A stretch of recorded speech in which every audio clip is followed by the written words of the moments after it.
Fala pessoal, Diego Jorge por aqui. Seja bem-vindo ao nosso canal Super Bolso.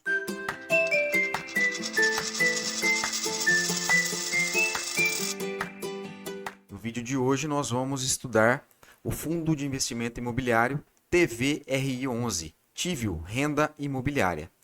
Logicamente que o intuito desse vídeo não é nenhuma indicação de investimento. Eu sempre gosto de dizer que cada um precisa ter essa responsabilidade. O dinheiro é seu e você precisa fazer as suas escolhas. O meu objetivo principal aqui é compartilhar uma forma diferente, uma forma própria, uma forma que eu faço para analisar os investimentos que eu faço, né? Então, nesse caso específico, os fundos imobiliários, certo? Para quem me acompanha aí no canal, a gente tem uma playlist sobre fundos de investimentos imobiliários. Então, se você não assistiu, se você perdeu algum dos vídeos, procura no meu canal para que você possa aprender mais a parte conceitual. Esse vídeo hoje vai ser um pouco mais direto, né? Até para não ficar um vídeo muito longo.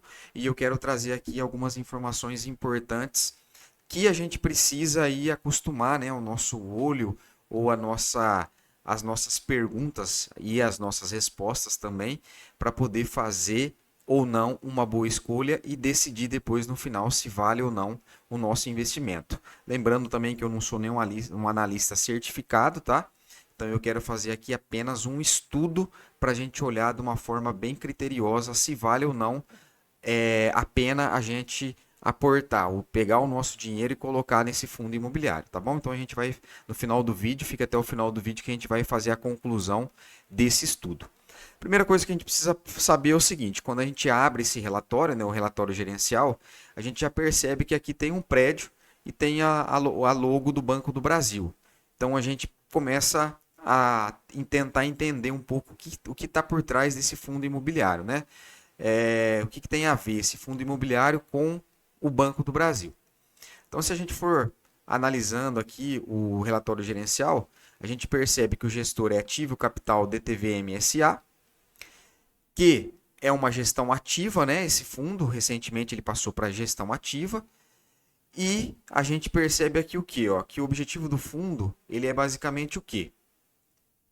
O fundo tem como objetivo a realização de investimentos imobiliários através de aquisição, locações para terceiros e eventuais vendas de imóveis de natureza comercial. Aí a gente pensa assim, ué, mas calma aí. Por que tem a agência do Banco do Brasil e por que o objetivo do fundo é aquisição, locação para terceiros e eventuais vendas de imóveis de natureza comercial? Então daqui a gente já percebe que o fundo ele está tentando, né, ele vem fazendo isso, uma certa adaptação. Ao mesmo tempo que ele tem como foco aí as agências, né, seja ela atendimento presencial, atendimento físico ali para os clientes do Banco do Brasil, ele também tem a questão de abrigar aí a parte administrativa do Banco do Brasil, né? Então a gente vai ver que tem alguns prédios que é a parte administrativa do banco. E ele não está limitado a isso. A gente percebe, eu achei interessante esse objetivo aqui, que dá a entender, né, que ele não se limite apenas à locação para a agência, que ele pode usar estratégias, se desfazer de alguns imóveis ou até mesmo buscar outros parceiros, né, outros inquilinos. Mas basicamente a gente vai perceber que o inquilino principal aqui é o Banco do Brasil, tá? E aqui descendo mais aqui para a gente ver mais informações de forma resumida, a gente percebe que eu gosto muito de olhar as informações e não ficar focando muito na questão de rendimento, dividend yield, o quanto que está pagando e tal. Isso aí não me chama muita atenção, tá? Eu gosto de analisar a parte fundamental, mais fundamentalista aí do fundo imobiliário, certo? Então vocês vão ver que eu vou focar um pouco nisso. Então a gente percebe que o portfólio dele é bem diversificado, tem 61 ativos, porém, vale lembrar que o inquilino principal é o Banco do Brasil.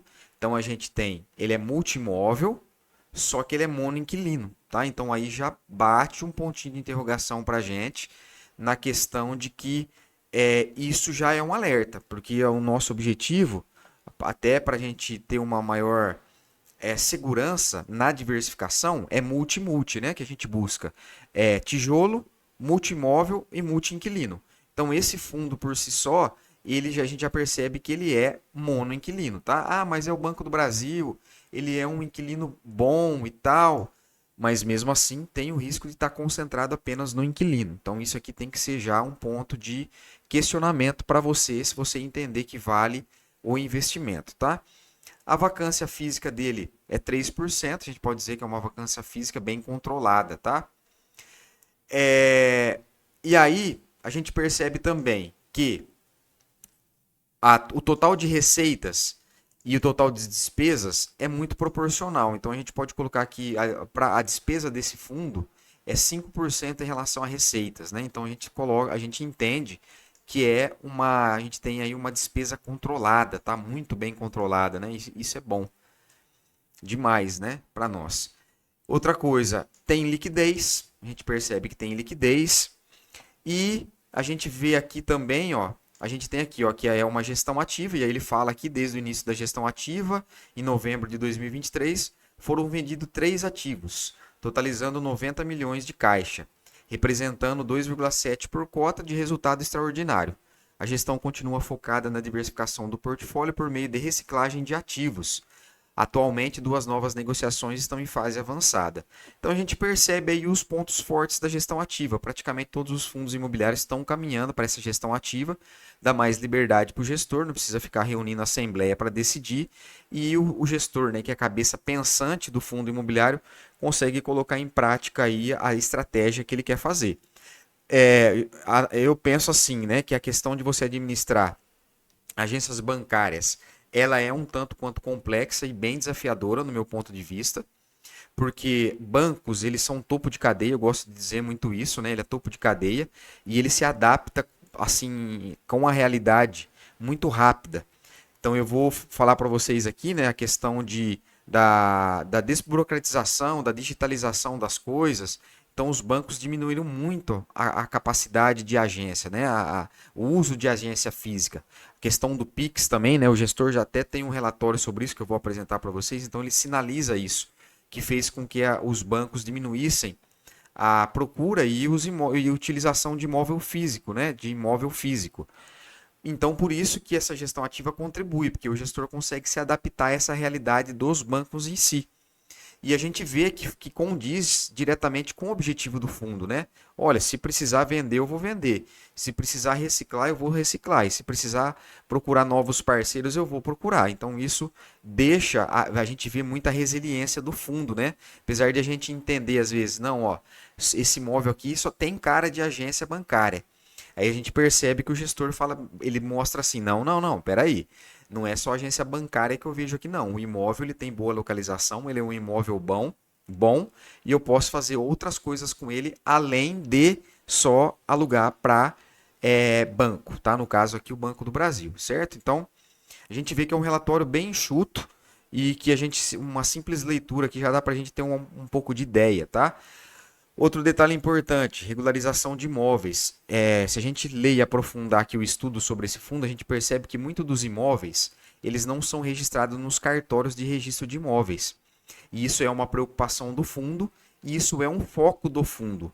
E ele coloca aqui, ele traz isso, né, que desde 2013 até 2025, aqui ó, regularização ao longo do tempo. A gente percebe que, olha só, em 2013 era 23% dos imóveis que estava regularizado.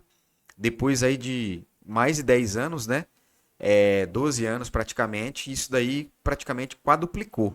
Então dá para entender e ver a responsabilidade do fundo de deixar esses imóveis regularizados. Então isso é um risco também, logicamente, que olha só o tempo que foi necessário para regularizar esses imóveis e ainda não foi suficiente. Ainda eles estão focados nisso e trabalhando para regularizar 100% do portfólio, né? Eles trazem um pouco dessa realidade aqui dos imóveis, tá? Então vale a leitura e entender. A diversificação dos imóveis, então, 61 imóveis espalhados praticamente pelo Brasil, né? Nas principais regiões. E a gente vê aqui pelas fotos que são imóveis de muita boa qualidade, né? Pelo menos as fachadas são muito bonitas, muito bem cuidadas em pontos estratégicos, logicamente, em cidades estratégicas, e o interior das agências é muito bem cuidado, né? Então isso é um ponto positivo. Imagina só para quem utiliza e frequenta esses espaços, tem essa sensação boa, né, do imóvel bem cuidado e valorizado. Outra coisa importante, os vencimentos dos contratos de locação, todos eles estão aqui para novembro de 2027. Então, se a gente for olhar, praticamente dois anos e alguns meses, né? Então, isso tem que ser olhado também, porque tudo pode acontecer. Eu entendo que o banco não vai deixar de ter agência física, mas nada impede daqui a um tempo ele reduzir a locação ou diminuir mais ainda o seu portfólio, né? Diminuir as agências que ele usa. Então, a gente tem que ter essa consciência de que o vencimento dos contratos estão todos para novembro de 2027. Um ponto aqui do relatório que me chama a atenção é que fica um pouco deixa um pouco a desejar a questão da vacância, tá? Tem esse imóvel aqui, que é a agência Carijós, Rua Espírito Santo, 571, Belo Horizonte. Dá para ver aqui que ele não está alocado, mas não tem muito detalhes. E o final do contrato dele foi em novembro de 2022. Eu achei um pouco assim maçante, um pouquinho complicado a gente buscar informações para entender por que esse imóvel está parado aqui desde novembro de 2022. Eu não achei essa informação. Às vezes faltou eu procurar um pouco melhor também. Porém, se alguém tiver aí informação sobre esse imóvel, sobre a realidade dessa agência, né, ou desse imóvel em si, deixa aí nos comentários para compartilhar a informação. Mas é um alerta aqui, um alerta não, né? É uma característica, um ponto que eu trago para vocês. Um pouquinho dessa vacância, apesar de ser 3% só, eu percebi que não fala muito a respeito disso, tá? Eu até busquei aqui quanto que esse imóvel ele representa da receita. E se a gente for buscar em outros relatórios gerenciais, a gente percebe que é 2%. Esse imóvel correspondia, né, aqui, ó, Agência Carijós, a 2% da receita. Só que aqui só que a gente viu lá que a vacância física dele é 3%. Então eu não sei aonde que está essa outra diferença, tá? Eu não achei essa informação. Então é um portfólio bem diversificado, como eu falei para vocês, em regiões estratégicas, cidades estratégicas, dividida em renda urbana, lajes corporativas e lajes corporativas mais renda urbana, né? Então dá para ver que realmente o fundo tem resiliência, os imóveis têm resiliência. Imagina só, a gente vê um ponto comercial, um ponto desse daqui, ó. Aí você fala assim, mas e se o banco não usar mais esse imóvel? Imagina o que não dá para fazer aqui nesse local, né? Várias coisas, né? Eu acredito que várias empresas teriam interesse em utilizar desse imóvel, por exemplo, para abrir um outro tipo de comércio, né? A gente vê aqui que tem estacionamento na frente da agência, né? Uma esquina e tal, provavelmente deve ser um lugar importante que traz esse valor para o fundo, tá? E aí a gente volta na nossa planilha, né? Eu tenho aqui uma planilhinha que eu fiz que a gente traz os fundamentos, que na verdade são respostas que a gente precisa avaliar. Então a primeira resposta, né? A IPO do fundo imobiliário, ele é mais do que 5 anos? A gente viu que sim, ele tem mais do que 5 anos. A gestão é ativa? Sim, é ativa. É de tijolo? É de tijolo. Tem liquidez? Tem. Diversificação, aí é um critério pessoal. No meu ponto de vista, ele não é tão diversificado assim. Apesar dele ter 61 imóveis, ele é monoinquilino. Então a gente tem que ter essa certeza que ele não tem diversificação de inquilinos, tá? E isso, querendo ou não, agrega um risco para esse fundo imobiliário. A dívida é equilibrada? Sim. A vacância é controlada? É controlada, porém os contratos vencem em 2027. Tem alavancagem? Praticamente não. A alavancagem está controlada. O gestor a gente já sabe que é ativo, né? E o relatório? Eu coloquei como um relatório assim parcial, porque no meu ponto de vista, às vezes é uma falha minha, mas no meu ponto de vista, na minha análise, eu acho que deveria ter um pouco mais clara essa questão aí duas questões importantes. Primeiro, a questão de ser um fundo que está voltado exclusivamente, a princípio, para o inquilino Banco do Brasil. Então a gente viu ali que a gente vê imagens, vê que é da agência, mas quando a gente lê o relatório gerencial, a gente tem que supor ali, né? Não está claro ali que o principal inquilino é o Banco do Brasil, né? Então eu acho que assim, não custava ter sido um pouquinho mais claro em relação a isso. E segundo é em relação àquela vacância de 3% que eu falei para vocês, a gente tem que procurar mais para entender o que, que aconteceu ali naquela vacância, por que, que tem aquela vacância de 3%, tá? Se você pegar o histórico, eu fiz isso, eu fui buscando mês a mês desde 2022 para tentar entender aonde que bate a vacância física. Ele até em certos relatórios ele falou da vacância financeira, mas depois o fundo não trouxe mais a vacância financeira, só ficou na vacância física e se perdeu um pouco ali na questão de trazer isso dentro do relatório para a gente, né? O que, que poderia ser o motivo disso ou não. Então, por isso que entre sim e não, né, que eu coloquei não aqui, que eu acho que o relatório poderia ser um pouquinho mais caprichado nesse detalhe. Mas é um ponto meu, tá? Às vezes tem gente que vai achar que tá tudo certo e bola para frente. Então, por aqui, se a gente for muito criterioso, a gente já não. Por aqui, a gente já entenderia que esse fundo não valeria a nossa análise mais profunda, né? Porque uma dos fundamentos importantes é a diversificação. E a gente já viu que falta um pouco de diversificação em relação ao inquilino. Porém, não quer dizer que a gente vai inviabilizar isso, né? O nosso estudo. Porque a gente viu que é uma gestão ativa e que o fundo tem buscado a modernização, se reinventar, vender aquilo que não serve, tentar buscar por parceiros e tal. Então, por si só, às vezes a gente pode utilizar isso aqui como um fundo coringa, né? Mas, se você for levar ao pé da letra, esse fundo já não passaria pelos nossos crivos fundamentalistas, tá? Lembrando que essa análise, melhor dizendo, esse estudo é voltado para o pequeno investidor, aquele que busca diversificação e diluição de risco, tá? E depois a gente vai concluir o nosso estudo de forma geral. O que eu quero trazer para vocês também? Sempre tenha o site, né, do fundo imobiliário de fácil acesso. Na minha planilha, eu coloco aqui uma célula, né, com o link. Então eu clico aqui e já vou direto para lá. O site em si ele é bom, a gente consegue navegar ele de forma interessante.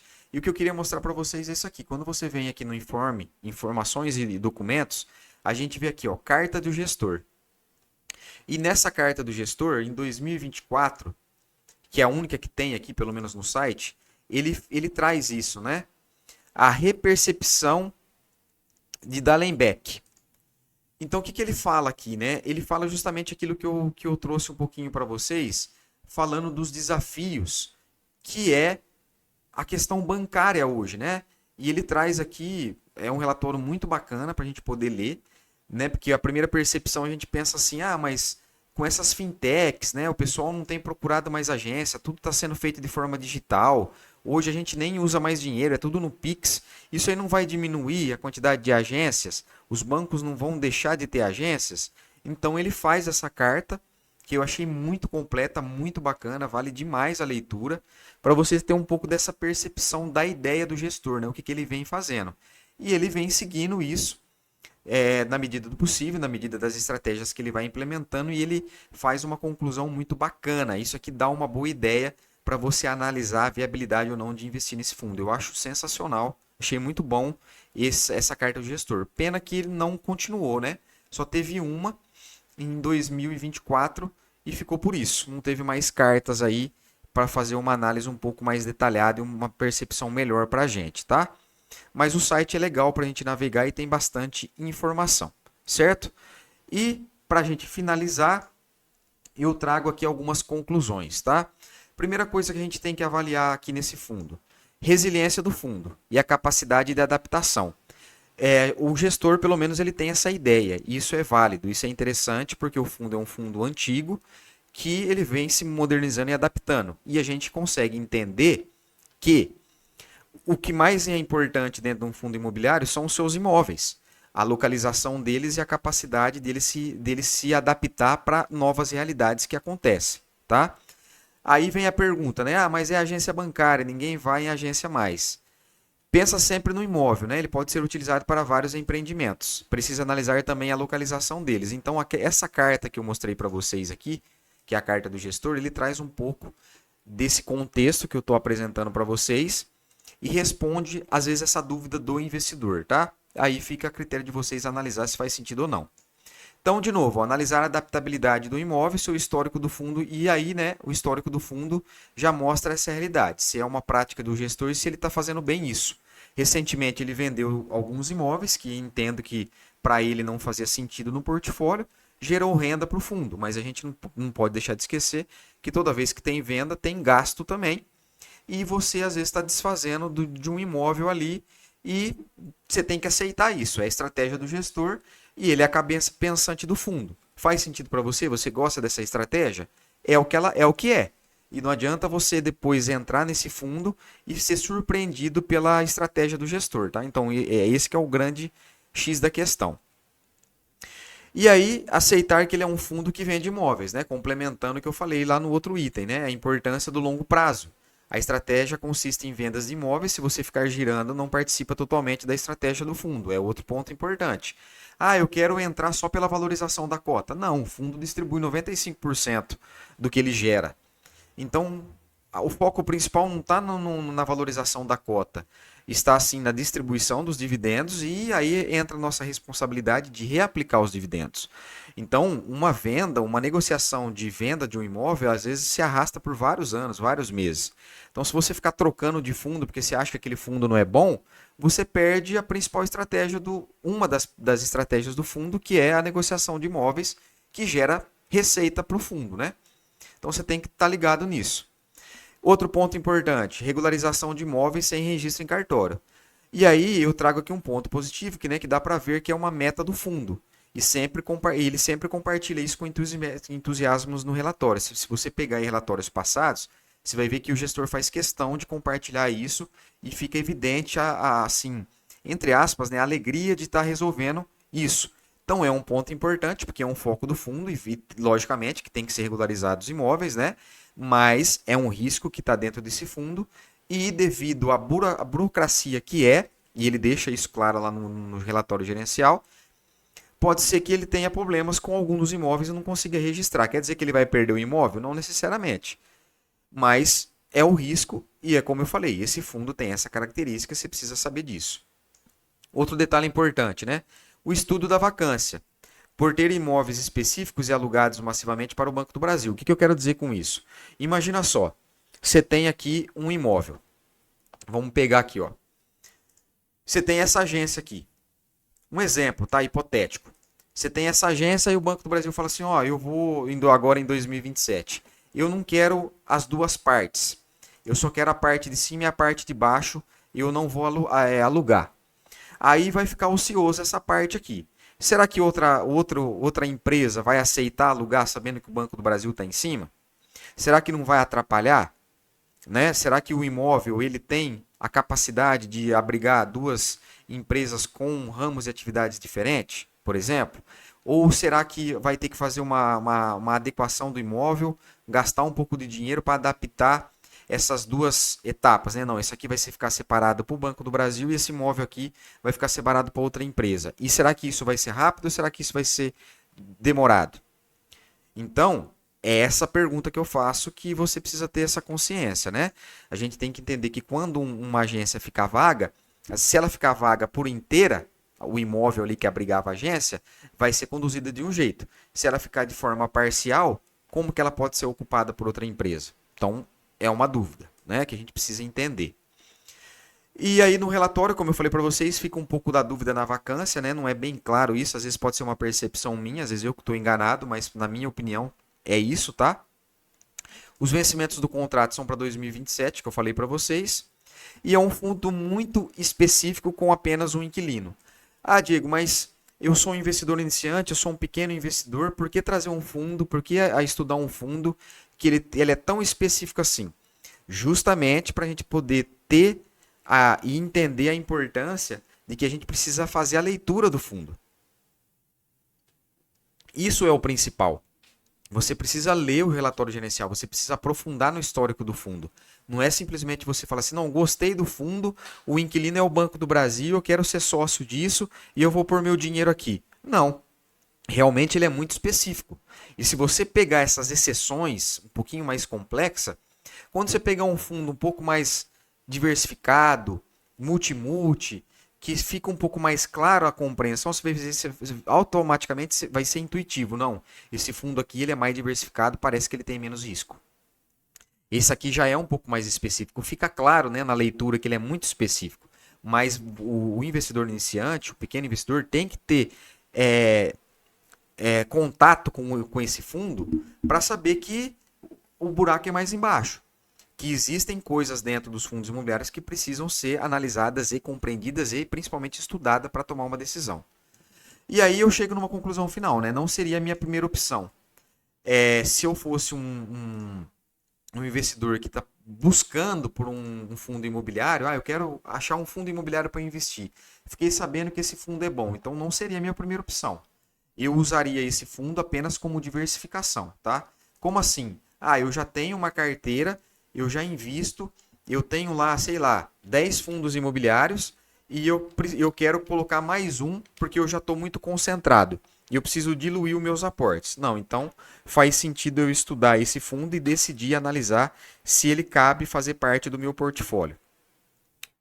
A minha conclusão é essa, tá? Mas eu trago aqui como uma exceção, um pouquinho de exceção pela característica dele, como eu falei aqui, para a gente aprender de fato e estudar realmente, buscar pelas informações que de fato fazem sentido para a gente decidir se vale ou não o nosso investimento. Ok? Então chego no final do vídeo, espero que vocês tenham gostado. Qualquer dúvida, qualquer sugestão, qualquer fundo que vocês queiram que a gente faça esse estudo, vocês postem no comentário que eu respondo todo mundo, tá? Espero que vocês tenham gostado do vídeo e até a próxima, se Deus quiser.